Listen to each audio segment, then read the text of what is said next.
Eh bien, on passe à l'humanité avec le théâtre et Madame Éric. Madame Éric, bonsoir à tout le monde. J'ai fait une diapositive un peu synthétique avec 4 petits tirets qui sont explicites et que je reprends très rapidement. Le théâtre, c'est d'abord jouer, donc je vais insister sur le plaisir qu'il y a à jouer, à faire du théâtre, mais aussi à découvrir ce qui se passe derrière la scène, comment on fabrique un spectacle, et à travailler avec des artistes d'autres moyens d'expression. Par exemple, vous avez une petite diapo qui évoque le partenariat avec les percussions de Strasbourg.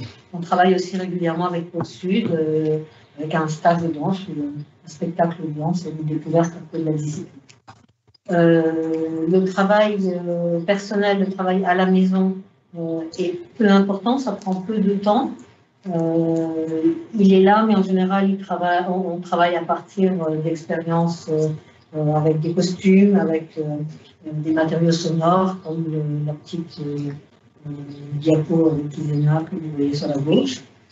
Il me semble que les 2 enjeux essentiels sont se faire plaisir en jouant, en découvrant beaucoup de choses, et aussi progresser, prendre confiance à l'oral. La perspective du grand oral au bout du parcours au lycée, on va dire d'une façon générale, être capable de s'exprimer clairement à l'oral, d'avoir confiance en soi, de se positionner, de poser sa voix. Tout le travail de théâtre est largement réinvesti dans ce domaine-là. Chaque année, les élèves témoignent de ça et de leur facilité à mener des exposés ou à prendre la parole. De nombreux élèves s'inscrivent pour, disent-ils, lutter contre leur timidité et les résultats sont assez explicites et assez probants. J'ajoute aussi que la plus-value dans le domaine du théâtre, de la culture générale, du français est aussi évidente, puisque le théâtre est un des éléments de programme en seconde et en première. Donc, dans la perspective du baccalauréat, de l'écrit en français, et d'une façon générale de la culture générale, c'est-à-dire pas découvrir seulement de nouveaux noms, de nouveaux textes, mais aussi s'enrichir de ce que ces différents textes peuvent nous faire apprendre sur le fonctionnement du monde, le fonctionnement du genre humain d'une façon générale. J'ai noté en bas contrôle continu pour le bac, puisqu'il n'y a plus d'examen, c'est-à-dire que les points obtenus dans le cours de l'année de première et de terminale sont désormais font partie de l'évaluation contrôle continu. J'ai oublié de dire qu'il peut s'inscrire, alors il n'est pas nécessaire d'avoir fait de théâtre pour s'inscrire, il peut être débutant, et la plupart du temps, les participants sont débutants. Nous sommes en partenariat avec le TNS et nous travaillons avec Hélène Schwaller, qui est artiste associée au TNS. Et le cours de seconde prend 2 heures dans la semaine, mais les élèves de seconde sont souvent associés aux activités avec des élèves de première et de terminale. Inscription également au moment de l'inscription. Voilà, en juin, il faut cocher la bonne case. Inscription en juin. Et puis, se tenir au courant sur le site du lycée ou sur mon bureau numérique. Il y a suffisamment de rapports par rapport aux différentes activités, enfin les petits points de revue, par rapport au spectacle, par rapport au partenariat et par rapport aux rencontres d'artistes qui visitent une. Très bien. On va enchaîner sur une autre option que l'on propose en seconde, donc le latin. Est-ce que... Oui, alors je vais présenter le latin. Bonsoir, Estelle Morane. Alors, le latin est une nouveauté au lycée Marcel Rudloff depuis cette année. Nous avons la chance d'avoir 2 professeurs qui se chargent d'encadrer un groupe de latinistes.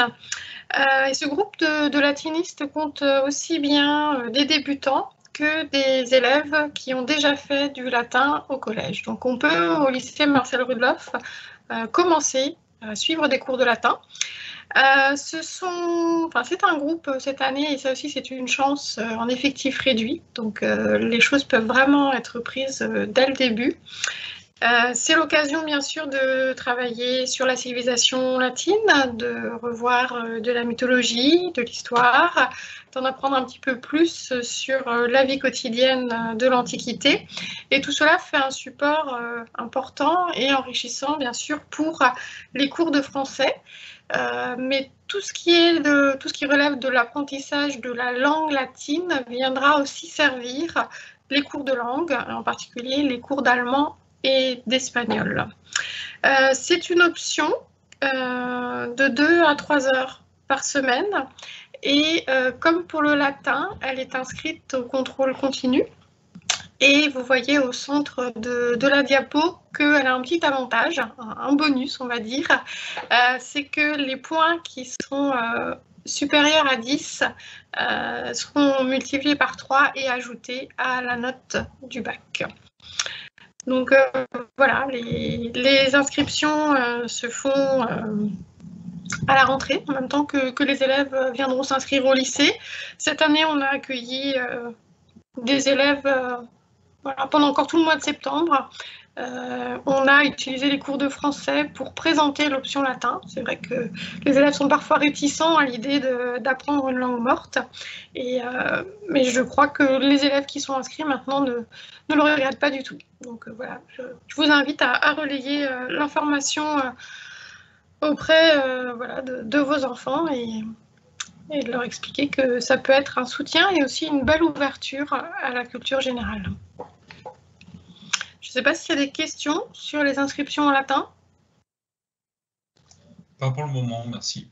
Pour le moment, inscription, comme les autres, au moment de remplir le formulaire au lycée, chacun peut choisir le latin. On va continuer par une spécialité, une spécialité de première. C'est vrai qu'on voit déjà un peu plus loin, mais c'est important aussi de se mettre en perspective, comme pour l'anglais. Donc, je parle de l'HLP, et je crois que Mme Martin. Alors, oui, c'est encore moi qui vais présenter. Donc, j'ai la chance depuis 2 ans en fait, d'assurer des cours en humanité, littérature et philosophie.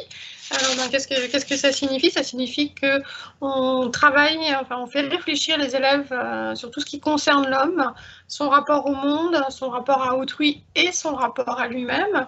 Et l'originalité de cette spécialité, qu'on commence en première, donc ce sont les élèves de seconde qui, à partir du 2e trimestre de leur année de seconde, vont commencer à réfléchir aux 3 spécialités qu'ils suivront l'année de première.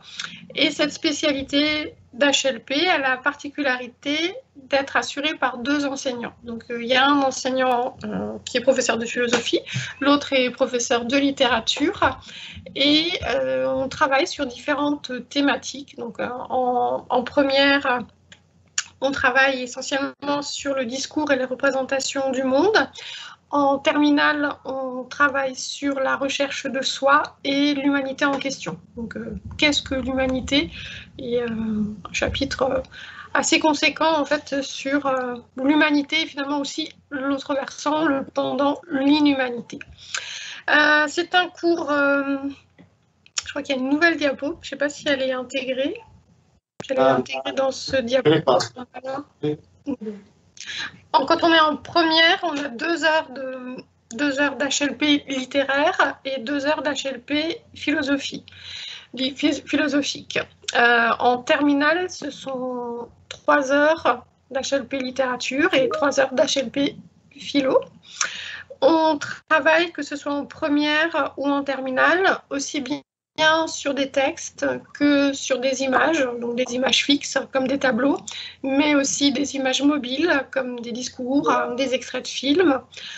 Dès qu'on le peut, et c'est vrai que cette année on a été un petit peu freiné comme tout le monde dans notre envie de faire découvrir des choses aux élèves, dès qu'on le peut, on les emmène au lycée. On leur fait voir des expos. Alors cette année on a trouvé un petit détour, c'est qu'on a fait venir les expos dans l'établissement. Il y a actuellement une exposition sur... Pardon? Non, allez-y, je vous en prie. J'ai été déconnectée, ouais, je ne vous voyais plus du tout là. Non, c'est bon. Pardon, j'ai cru que ça avait coupé au mauvais moment.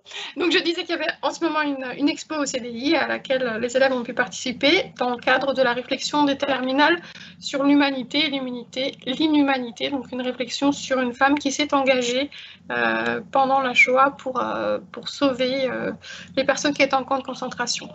Donc, voilà, des expos, des films. On avait un projet de voyage qui sera reconduit l'année prochaine. On a un projet de voyage en Toscane, donc tout est prêt. Le budget, le trajet, les activités. On n'attend plus que d'avoir le feu vert et de savoir si on peut partir en Italie.